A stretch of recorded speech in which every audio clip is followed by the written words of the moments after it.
जम्मू काश्मीरमधील पहलगाममध्ये झालेल्या दहशतवादी हल्ल्यामध्ये 26 भारतीय पर्यटकांचा मृत्यू झाला। या घटनेनंतर केंद्र सरकारने कडक पावलं उचलण्यास सुरुवात केली आहे। दरम्यान या हल्ल्याचे सीमापार संबंध असल्याचं म्हणत भारत सरकारने पाकिस्तान विरुद्ध 5 महत्त्वाचे निर्णय घेतले, ज्यामध्ये पाणी अन्न व्यापारावर बंदी घालण्यात आली आहे। पंतप्रधान नरेंद्र मोदी यांच्या उपस्थितीत केंद्रीय मंत्रिमंडळाच्या सुरक्षा समितीच्या बैठकीत हे निर्णय घेण्यात आले आहेत। पहिला निर्णय आहे सिंधू जल करार स्थगिती।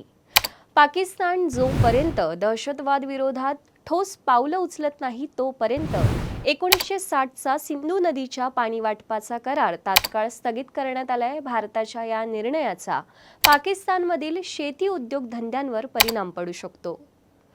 दुसरा निर्णय आहे अटारी वाघा सीमा बॉर्डर बंद।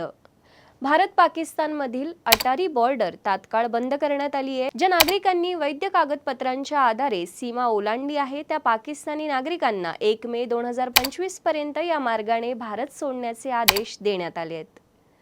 तिसरा महत्त्वाचा निर्णय आहे पाकिस्तानी नागरिकांना आता भारतात बंदी घालण्यात आली आहे। पाकिस्तानी नागरिकांना सार्क व्हिसा सूट योजना या योजनेखाली भारतात प्रवास करण्याची परवानगी दिली जाणार नाहीये। याआधी पाकिस्तानी नागरिकांना जारी केलेले कोणतेही असे व्हिसा रद्द मानले जाणार आहेत। सध्या सार्क व्हिसा योजनेअंतर्गत भारतात असलेल्या कोणत्याही पाकिस्तानी नागरिकाला भारत सोडण्यासाठी 48 तासांची मुदत देण्यात आली आहे। चौथा निर्णय आहे पाकिस्तानच्या भारतातील सल्लागारांनी 1 आठवड्यात भारत सोडायचं आहे। नवी दिल्लीतील पाकिस्तानी उच्चायुक्तालयातील संरक्षण, लष्करी, नौदल आणि हवाई सल्लागारांना पर्सना नॉन ग्राटा घोषित करण्यात आलंय। त्यांना भारत सोडण्यासाठी 1 आठवड्याची मुदत देण्यात आली आहे।